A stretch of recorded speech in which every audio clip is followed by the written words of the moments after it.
Good morning, everyone. Welcome back to Workforce Wednesday with the Kentucky Chamber Workforce Center's Bus to Business virtual program series. Happy St. Patrick's Day. My name is Harper Smith, and I'm the Senior Manager of the Workforce Center, and I help direct the Bus to Business program. Before I introduce our speaker today, I want to thank our sponsors, Kentucky Sherman AT&T, for their investment in helping to bring classrooms to careers. I also want to thank the entire team at Ulimi for their support through this virtual event platform, and say thank you to Horse Country for helping us coordinate this mini series within our Workforce Wednesday platform for equine-specific jobs. All of our resources and videos are on our website, kychamber.com/bus to business. This session is being live streamed to Facebook and YouTube and will be available to rewatch and share afterwards. So whether you're one of the over 150 students tuning in live with us on March 17th or watching at a later date, thank you so much for joining, and we hope you all will learn something new. Today, we will be hearing from Price Bell of Millridge Farm. This session is part of our equine-specific mini-series, and we want to ask anyone to please place any questions in the chat. Our Equine Talent Pipeline Project Manager, Lori Mays, will be watching for any questions and direct those at the end of the session. And I will now kick it over to Price Bell. All right. Hello, everyone.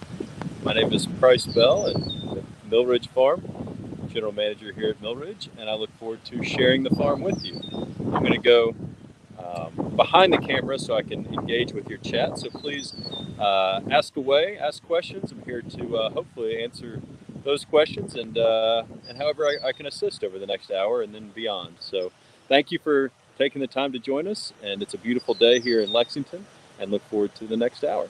And thank the Chamber for coordinating this, and our friends at Horse Country for coordinating all of our experiences here in Central Kentucky. So with that,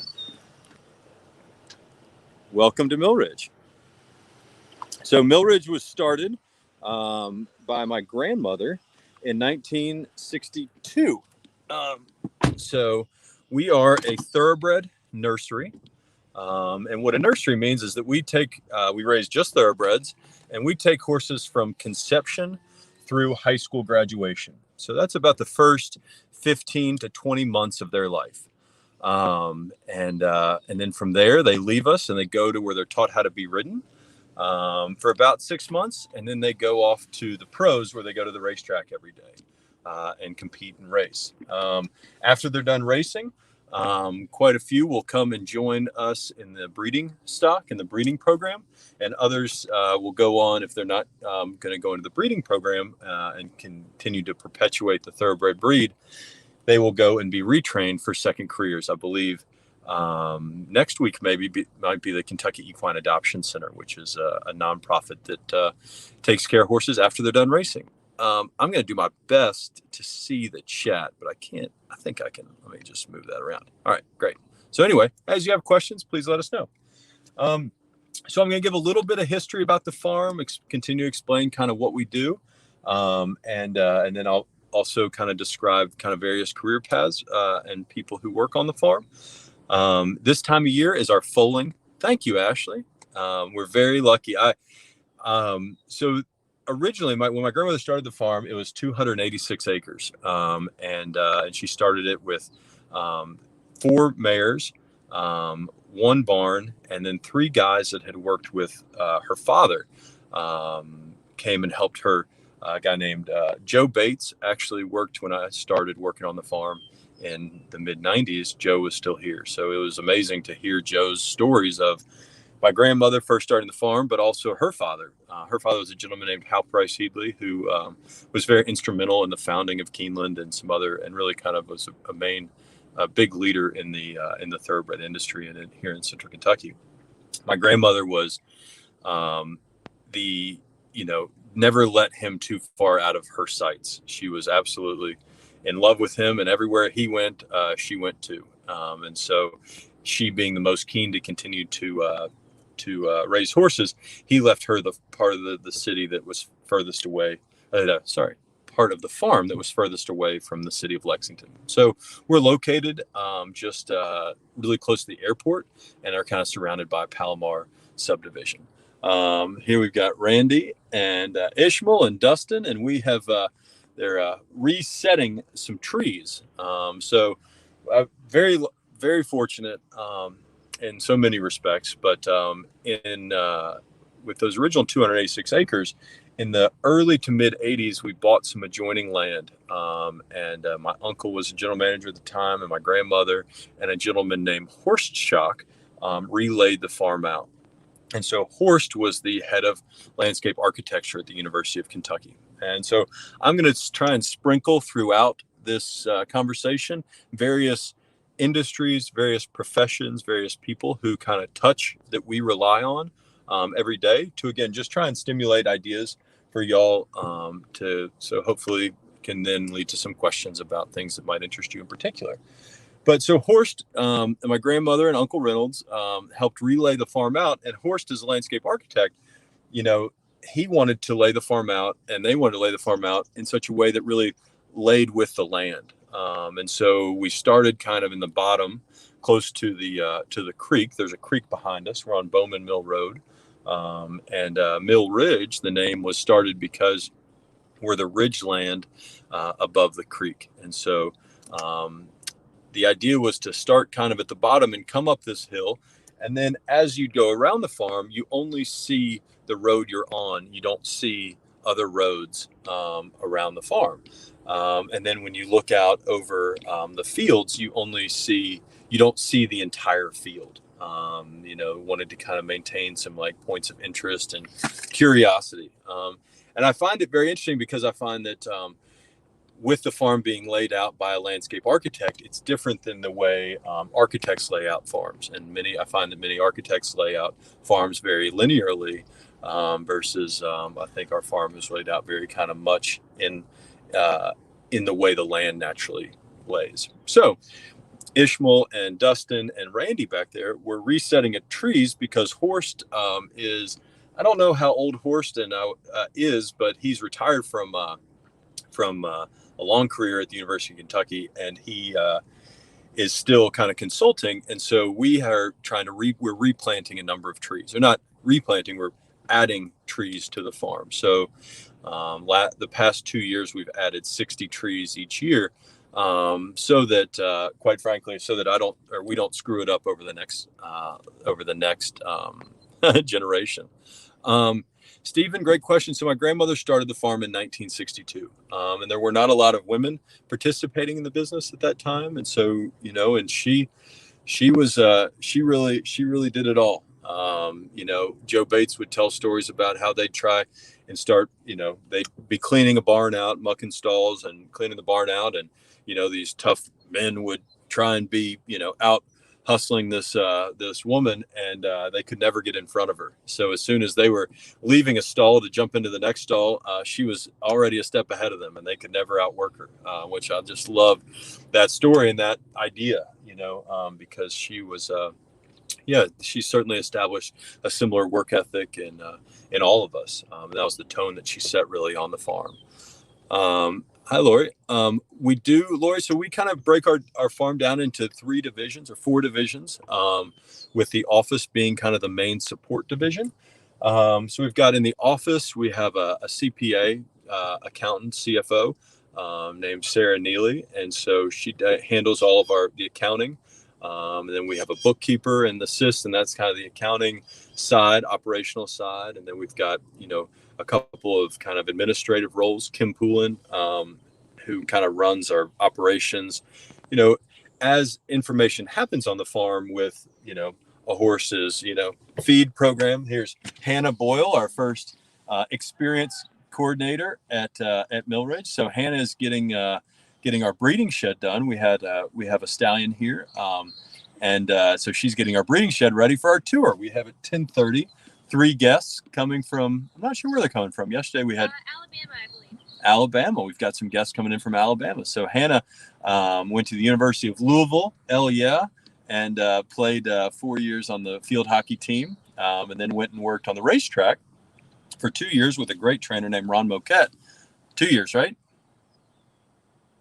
3 years with Ron Moquette. And then she got a real job working at Humana, and then she couldn't help it but had to get back to the horses. So Stephanie's saying, "Hey, Hannah."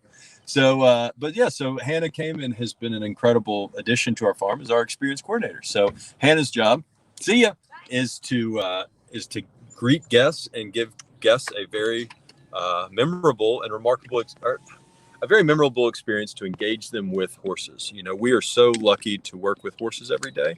And so Hannah's job is to share horses with guests. We have people, last year we had about 2,000 people come through the farm. And this year, I think we'll have close to 5,000 and would like to get close to 10 and, 20,000 in time, because we are so lucky to have the opportunity to work with horses every day, and horses are so enriching to our lives, and so thus we have the opportunity to share them with others. And so, speaking to careers and career paths, etc., my grandmother would not have maybe envisioned that there would be an experience coordinator or someone who gave tours and engaged the public in the way that we are now. But I think that speaks to kind of how our industry is evolving and adapting.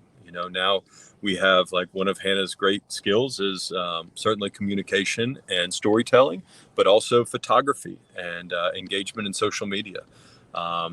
Things that my grandmother probably couldn't imagine back in 1962, which is just fun to think about. And who knows what the demands and the opportunities will be in 2062, or heck, even in 2025. I can tell you, in 2000, when I was graduating high school, there was no Facebook, and we had just kind of gotten cell phones. So think about how far we've come since 2000 when I graduated.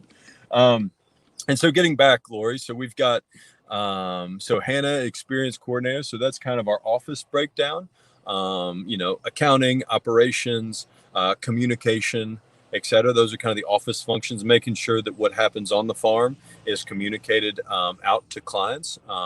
We have, well, thank you, Ashley. I hope so. She is 94 years old, and she has, she has dementia. And so, but she still lives on the farm. She has 24/7 care. But it's funny. She's still, on good days, I guess they're all good days, she's smiling every day, but on like good memory days, I guess you'd say, it's fun to watch her. She will talk about, she often will go back to her father and remember her father fondly and all those things, which is great. So this is our shop area. So our next division would be kind of the grounds and maintenance. And so here we've got a team of about 7, and we will do a variety of things. You'll see Philip there is unloading a roll bale of muck. So we'll muck stalls out. So if you're not familiar with horse care, I guess I should kind of start with the basics. So horses live 90% of their life outside. And so most of our horses are outside all the time. Horses that are not outside will be brought up. So like our foaling mares are not outside at nighttime. And so they're brought up into the stalls. Inside each stall, there is straw. Horses sleep on straw and feed on hay. The straw is typically the more yellow colored, whereas hay is typically more green. If there are any quizzes, there you go. There's a little fun fact. And so anyway, so we'll muck out. So meaning we'll like clean the stalls, take out the poop and the pee, and throw it into the middle of the barn in the aisleway, where we will put it into what's called a windrow, and then the roll baler will come through and gather it up. We'll store it here, and then we've got some guys, a partnership with some people down they're not in Lawrenceburg, it might be Anderson County. If not Anderson County, maybe Mercer. But anyway, so they'll come and haul it, and then they'll feed it to cattle. They'll do a number of different things. They'll make, they will make fertilizer out of it. But it's a big help for us. We're about 600 acres, and we're bordered on 3 sides by the city. So we don't have a lot of room to expand, and we really have to use every square foot, every square meter for horses. And so being able to have someone partner with someone to take the muck away and handle it is a big help. So we're now driving into, so that's our office crew, and then that's our maintenance crew, and now we're going to our mare and foal crew. And so here is our foaling area. So this is our barn 5. Sorry, I got to move some screens around. All right, good. There we go. So this is barn 5. This is where all of our foals will be born.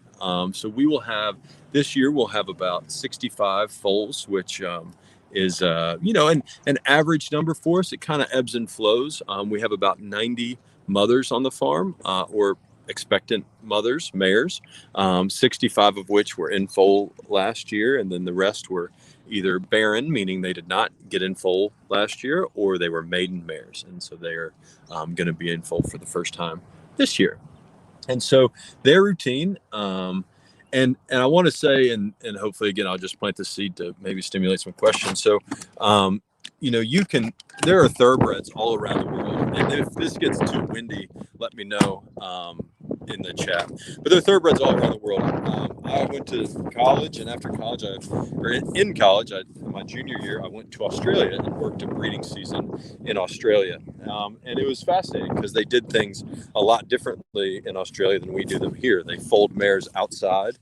They also didn't bring horses into the barn very much at all. They mainly lived outside because they had huge land and a ton of open pasture area. So anyway, it was a great experience to work in Australia. There's a great course at the Irish National Stud where we've had a number of people come through the Irish National Stud to where you can go on for 6 months out of the year and foal a lot of mares and meet a lot of international people. So if travel and world exploration is of interest to you, the thoroughbred industry has a ton of opportunities to do that.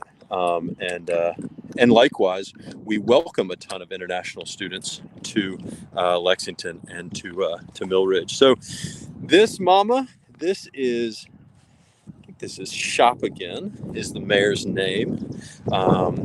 Yes, this is Shop Again. And she's going to be bred to Oscar Performance this year. This might be her. I'm sorry, we've had 25 foals so far. And so I'm just, hey, Mama. No, this is Russian Symbol. I'm sorry. This is Russian Symbol and her Oscar Performance foal. He was born 4 days ago. So lovely foal. He is mare, the mom and foal are owned by great friends and clients in Louisville named Nancy Dillman. So Mrs. Dillman has been a client of the farm for, I guess, probably since 1987 or so, 88. And so it's going on nearly 40 years. Which is just wonderful. We are so lucky to have, wonderful clients who are family, which I know is the goal of everybody. So this foal was born, I guess, 4 days ago, maybe 3 nights ago, and is turned out here in this small paddock area with its mother. And so they will be here together for about a week. Just kind of give you an idea about size of the paddock. So they'll be here together for about a week, exploring, getting their strength about them. And then after a week, we will buddy them up with another mare and foal about the same age and start to teach them how to socialize. And so it's interesting when they first are, turned out together, they will work opposite sides of the paddock. They won't really engage with each other. And then in time, they'll start to kind of explore, go sniff each other and then, run the other way and all those things, which is, great to watch. And then they will eventually buddy up. So they'll be together for another 7 or 10 days. And then we will move them out of here and move them to the next barn where we'll start to fill up, barns and fields based on age.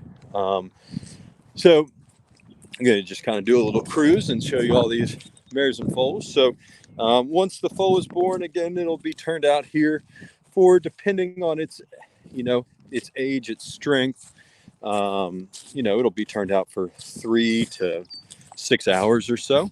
And right now we're coming into kind of our spring grass. So you'll see starting to green up, which I'm sure as you all are in Kentucky, you're recognizing and appreciating that very much. I sure know I am. February, while being the shortest month, felt really long this year. I think it was the 14 days of ice and snow that we had here in Lexington. So this mare's named Lemon Splendor, and her Arrogate colt. I'm lying to you. It's an Arrogate filly. Sorry. And so Lemon Splendor is owned by a client out of New York. And another job or role. His advisor is a wonderful gentleman named Tom Bozarth, who was actually served as mayor of Midway for a number of years. And so, Tom, great question. I will look forward to answering that about naming. But Tom was actually through this morning and had a look at this foal and another yearling. And so Tom's job, he serves as a bloodstock agent or consultant. And so Tom's job is kind of like an investment advisor.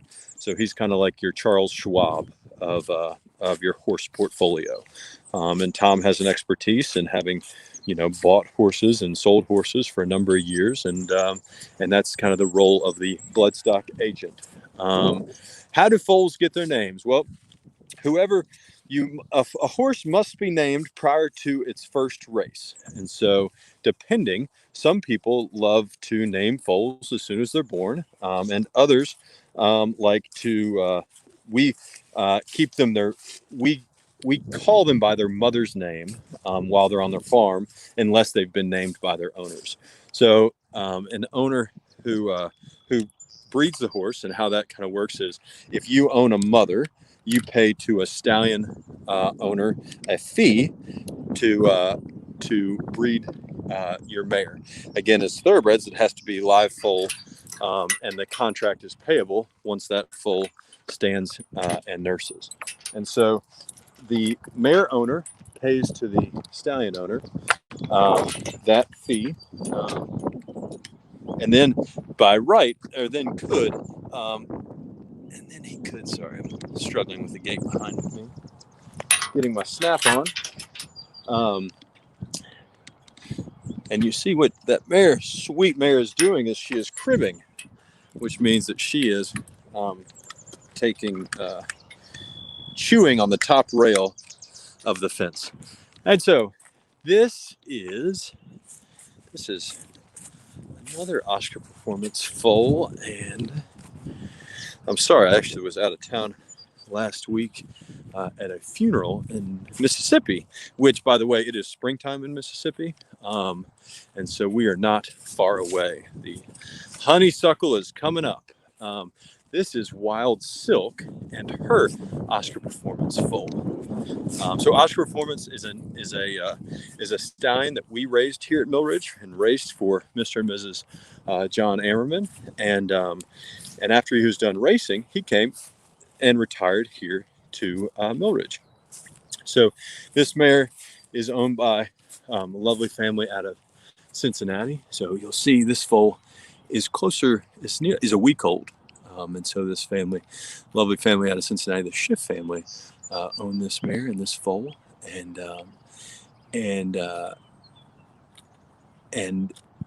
they could name it. I think it's you little boy, or you little girl. Oh, I know. You're so curious. You see, little girl. And so they could name her Oscar Performance Wild Silk. I don't know if anything strikes you. I kind of think about is there an Oscar winner what was the movie that I guess there's Memoirs of a Geisha, and then there's about Anna Leibovitz with the publisher who was Devil Wears Prada. That's what I was thinking. What's that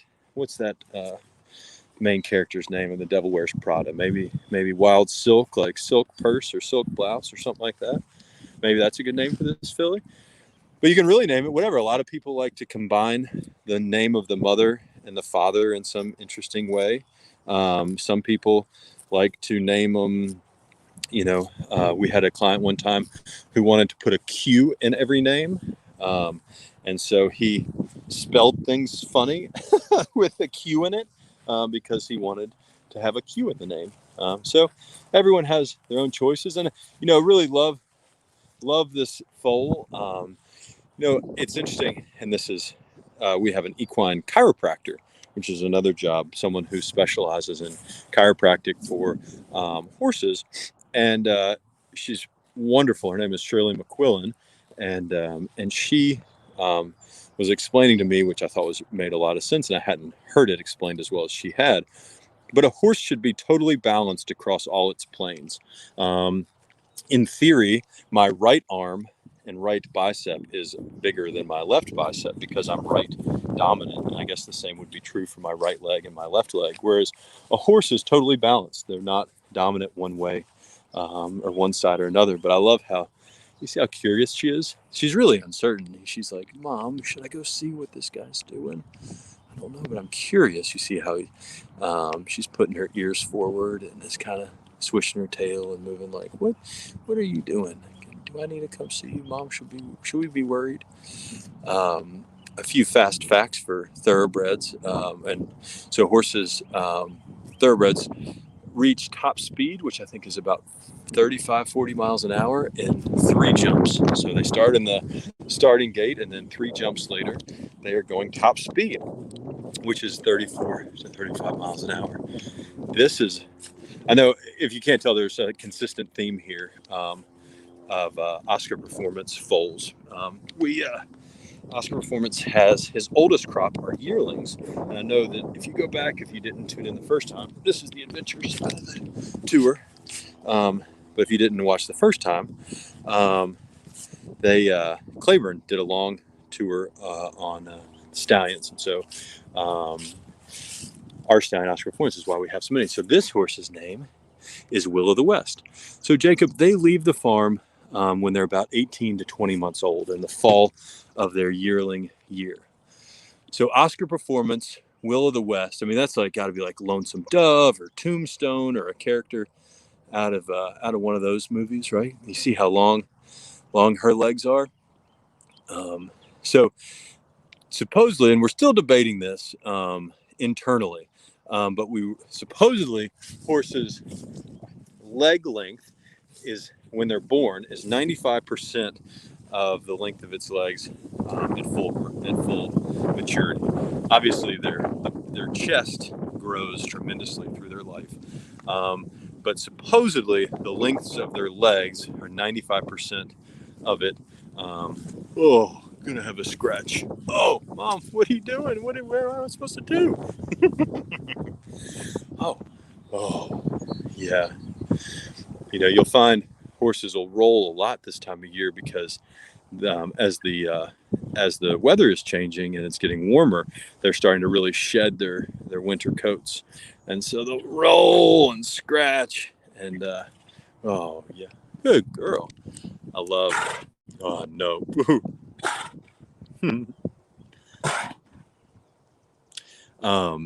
I love Will of the West's marking. Now, Will of the West has had a number of foals, and I think she's had 8 or 9 foals, and I think all of them have been winners. She's been a very good producer, and we're excited. This is her first Oscar Performance foal, and yeah, we're very excited. So, within our broodmare crew, jumping back, I'm gonna I think I'll get there. So within our broodmare crew, we have this team who kind of specializes on the first few weeks to months of foal's life, and then the next crew would kind of focus on the older months and then take them into what we call our weanling stage. And so a weanling stage is when mares are separated from their foals. It's called being weaned. And so mares and foals are weaned at 4 to 6 months, depending. And so what will happen then is we're going to drive back. Yeah, okay. I'm sorry, I can ramble. So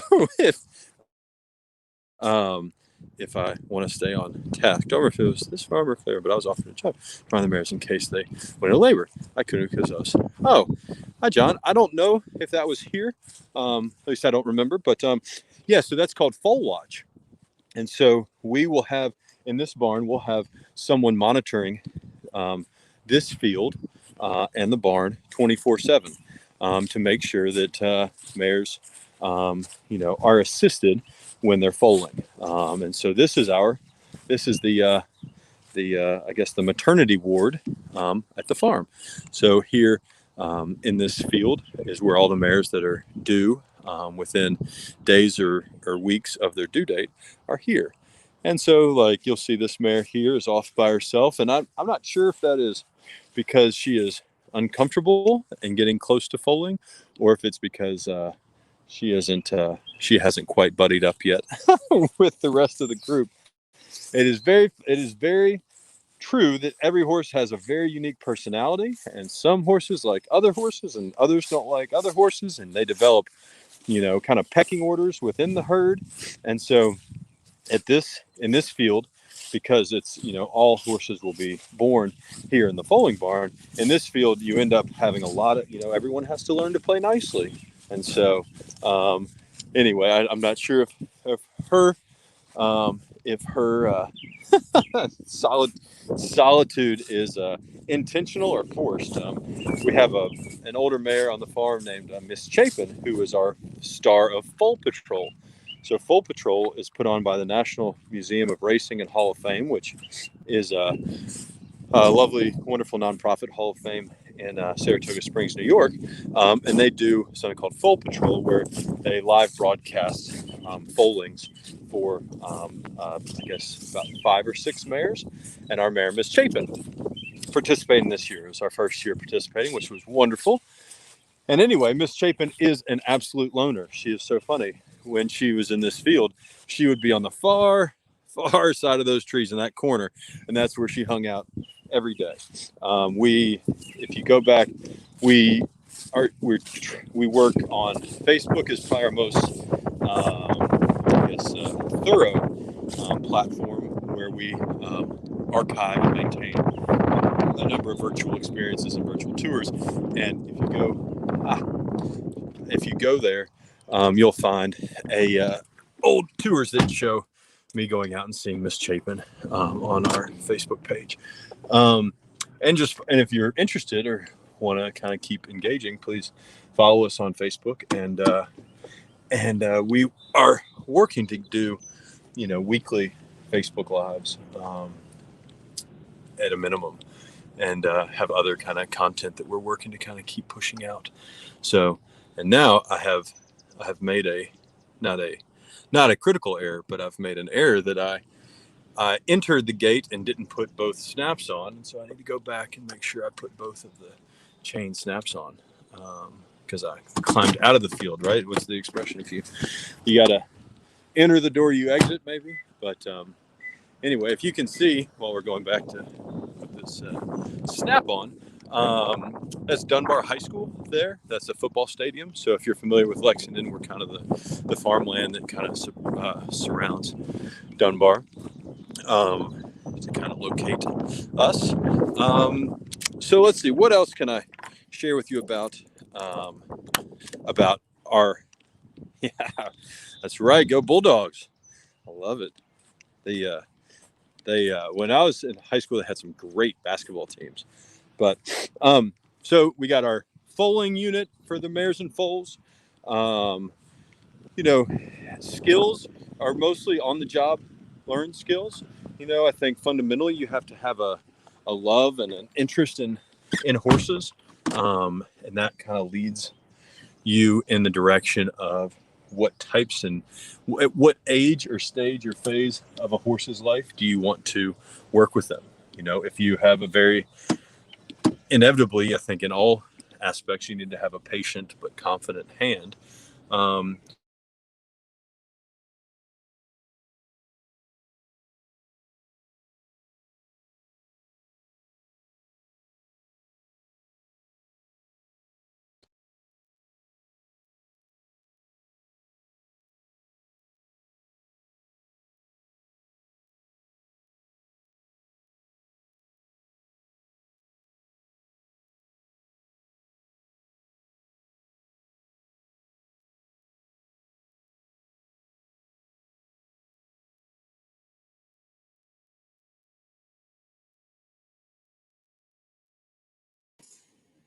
Hey, Price, I don't know if you can hear me. I don't think we can hear you anymore.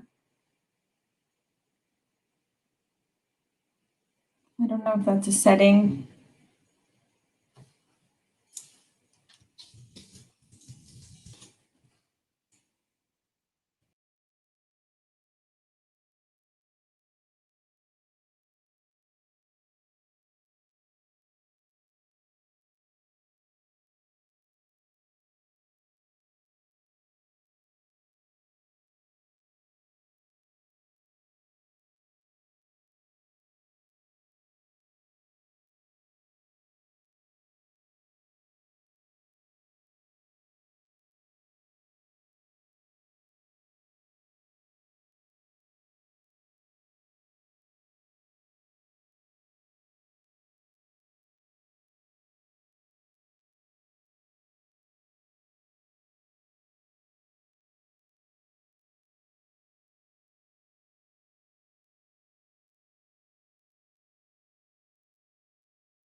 I think we're having some issues with sound. 1 second as we try to figure that out. Sorry about that.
Can you hear me now? We can hear you now. Thank All you. right, great. Sorry about that. All right. Sorry. I don't know if I got lost on a Bluetooth, but I've turned Bluetooth off. Oh, and we should be good. All right. So here you see so that's Miss Chapin and her foal, the dark bay. And then this is Hope's Love and her foal. I think this is Hope's Love. So Miss Chapin with the big white face, the foal, is an Oscar performance, and you probably can't see that because she's too far away. Sorry. Um, uh, um, what I was saying was, I think Jacob had said how much he loved horses, and I was suggesting that New Vocations is a fascinating nonprofit that was started, and the family that started it. The Anna, now Ford, and I'm not sure Anna's maiden name, but she and her mom would take racehorses from standardbred tracks in Ohio, and then also thoroughbreds, and they would retrain them for second careers. So they were basically able to acquire, at that stage, free horses, Jacob, to your question, and then retrain them for a career in hunter jumpers or trail horses or other things. So if you love horses and work with horses a lot, there's certainly a market opportunity to practice that trade as well, to come out and retrain horses for other careers. So this little guy, in times and places, yes, you can find free horses, but I think people who that if you're wanting to get a free horse, I think you have to show people kind of what you're going to do with the horse, and then kind of your facility to take care of the horse, etc. Hi. Oh, hi. So this is Miss Chapin. Miss Chapin is 21 years old. This is her Oscar Performance Foal. Hi. Aren't you so curious? So this was our Foal Patrol star. So although we got busy last week and got thrown off because of funeral, but everybody, hi, Mama, hi. But we started a naming challenge, and I think that if you let us know if you think what this little guy should be named. It's a colt, so it's a little boy. And he was born. He's about 3 weeks old, I believe. He's a little pistol, but his marking to me looks like a wrench, almost like a reverse question mark or a wrench. So I'm not exactly sure what name will be kind of nickname, I guess is the way you describe it. So you'll see Miss Chapin, we will continue to feed hay. We get our hay shipped in from Montana. The hay we find is very consistent. In Montana, they cut it at nighttime. We'll get about, the majority of our hay shipped in from Montana, and then we'll also get some from Western Kentucky as well. And so Miss Chapin, so you'll notice Miss Chapin doesn't wear a halter because she is truly a Houdini in a halter. She has always found a way to take them off. And so we just stopped turning her out in a halter, and we just kind of walk her in. She'll kind of walk with her head over your shoulder into the barn, which is just, it's awesome. She's an awesome, wonderful personality. So this is the next stage. So I like that, Ashley. So Stephen, what's the second career option for a horse? So the equine, like, athletic discipline that we practice is racing, right? So that's just horses running as fast as they can. So like the 400-meter dash. But there's lots of other equine sports. There's jumping, and there's jumping is pretty self-explanatory. There's also dressage, which is like dressage is kind of like dancing on horseback, where horses learn different moves. So within athletic endeavors, there's lots of options for different disciplines. Again, we work horses, and the discipline that we do is racing. There's also second careers in other types of riding endeavors, equine assisted therapies. We're watching the socializing. If you could hear, I don't know if the microphone picked that up, but these two mares were not happy with how close they got. Thank you, Jacob. I think so too. Hey, Mama. And then this is a nurse mare.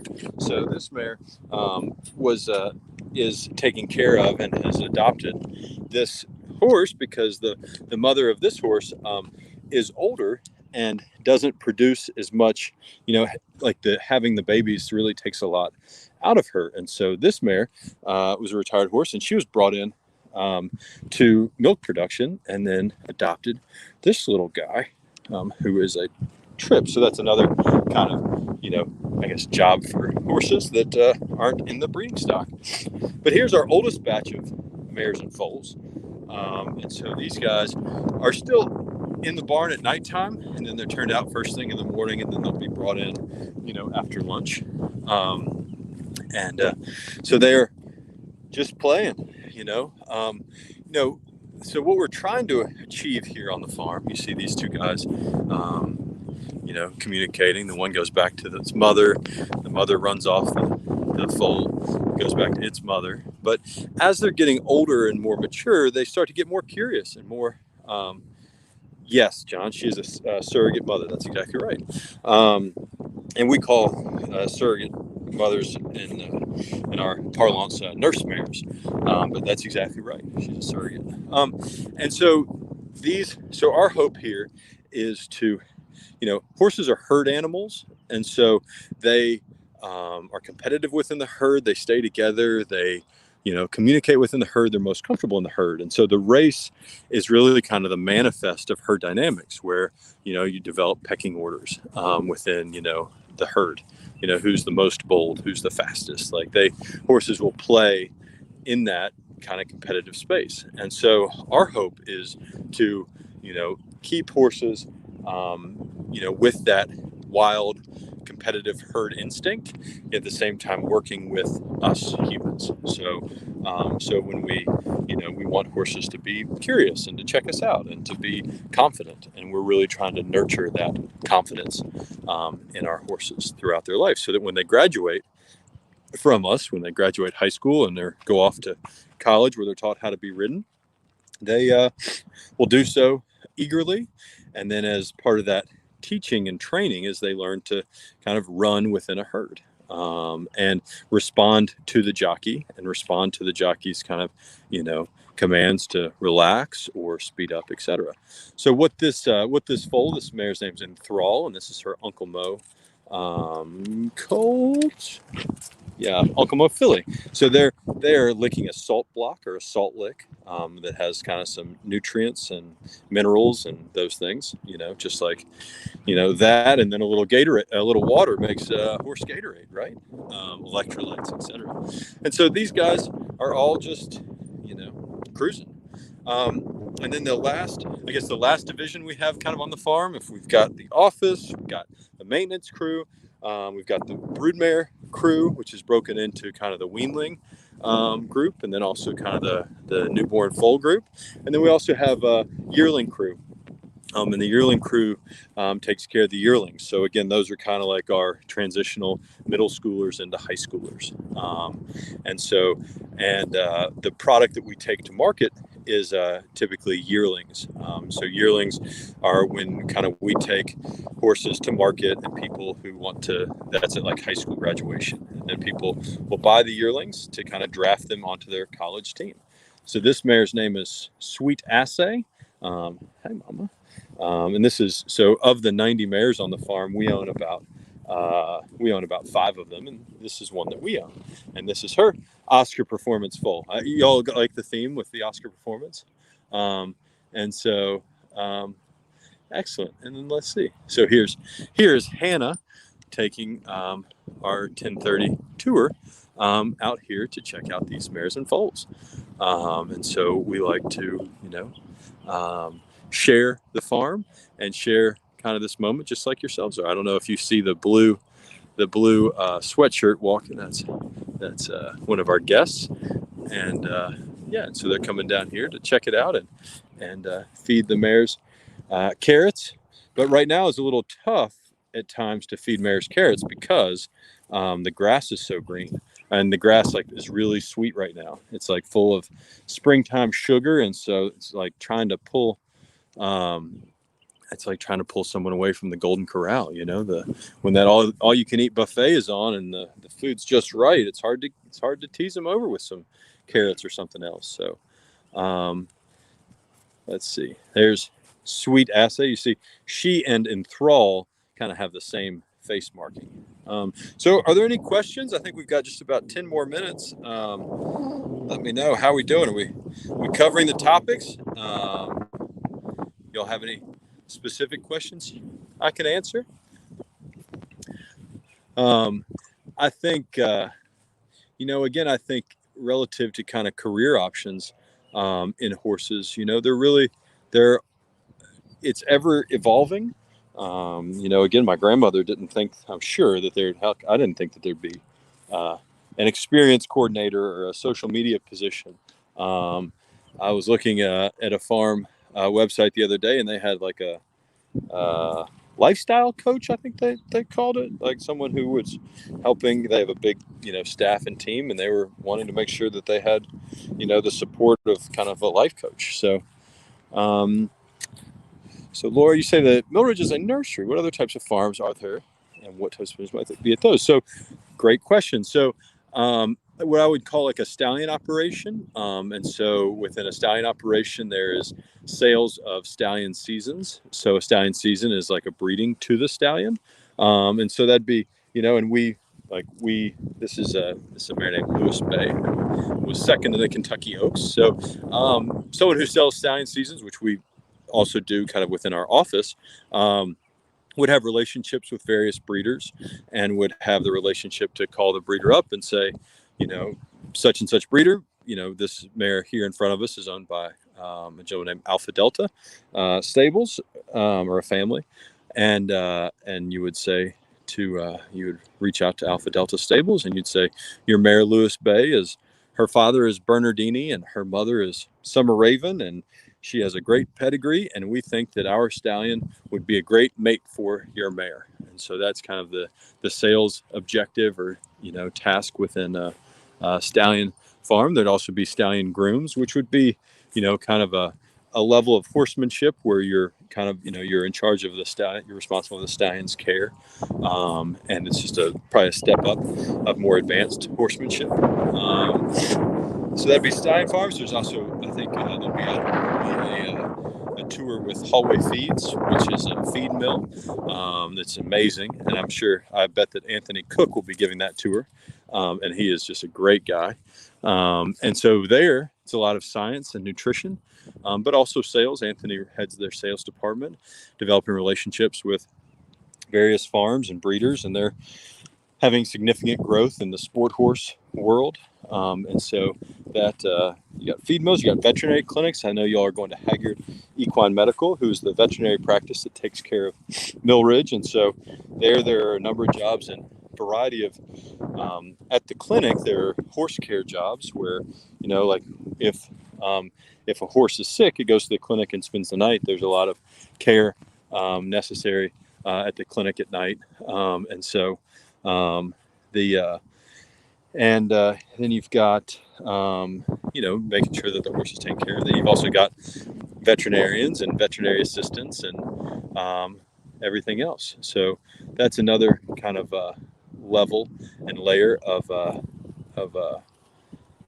jobs and responsibilities within the veterinary practice. I know this mare is named Just Around Midnight. How likely is it to own a farm or work in the industry if you're not born into it? I'd say very likely. And that might sound short-sighted, but yeah, I think that there are a ton of opportunities. If you are curious and work hard, I think that there are lots of opportunities. You don't necessarily have to be born into it at all. To own a farm, it takes, obviously, like many things, it takes, luck. But that's like life. But I think I can think of a number of farms that were started, by first generation farmers who loved horses and worked hard and were able to, to get lucky.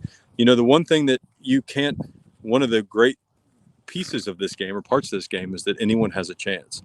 This mare here was bought for some great clients, the Otto family.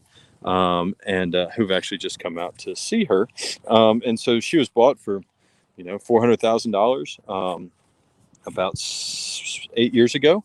And her third foal became a Group 1 winner, which, means that she was a very good investment. We will sell offspring from her. She's been a very good producer. And so we will continue. She will be, she's probably worth double or triple what they paid for because she's a proven producer. I mean, imagine it's like the Williams, Serena and Venus's parents are very good producers, right? They're exceptional producers because they produce two of the greatest tennis players of all time. But there's a blend of nature and nurture, right? And when I say anyone has a chance, what I mean is that there's no guarantee that a horse will become a champion.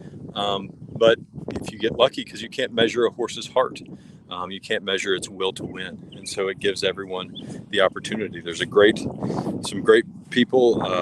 The Clarkland farm, Marty and Fred Mitchell, who have been farming that land for since the 1700s, and they bought a mare named, what's her name? She's a Tricky Creek mare, Leslie's Lady. And so Leslie's Lady produced Beholder and produced Into Mischief and produced Mendelssohn. And then they sold a daughter of Leslie's Lady for $8.2 million, which is just incredible. Vitria, how much land?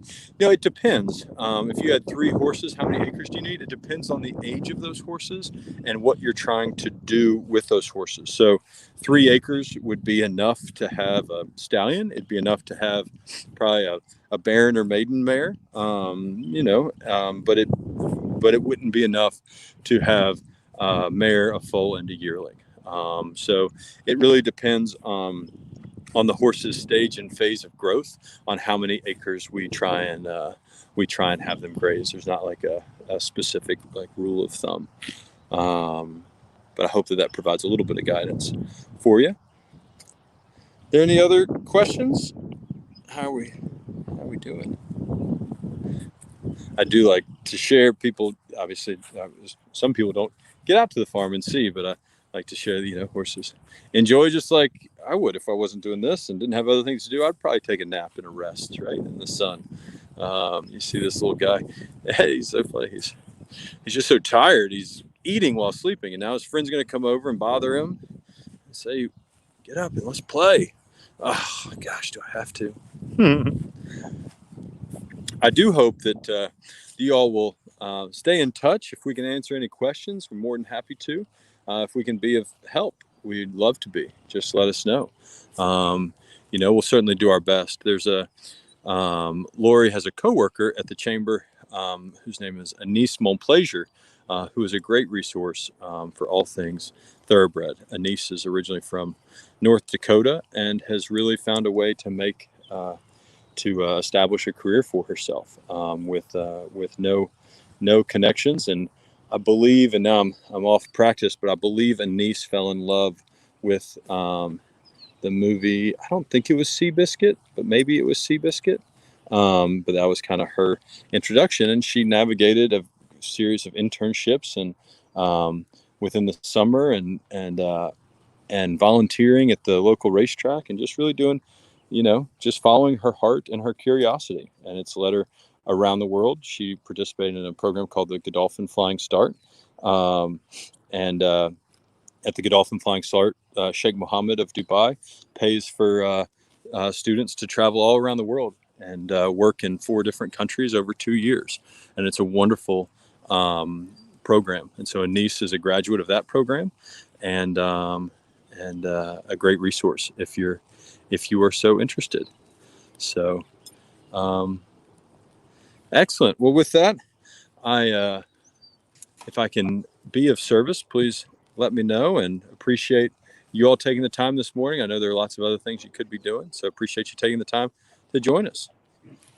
Thank you so much, Bryce. This was a great session. I know I learned a lot, and I love seeing all the baby horses and their moms. So thank you so much to you and Millridge Farm and the team at Horse Country for coordinating this, and we look forward to our upcoming horse country partnerships. So thanks again. We hope you all will join us next week for our next Workforce Wednesday on March 24th with CVG Airport and some of their partners. Thanks again, and we'll see you next week. All the best, everybody. You too. Thanks.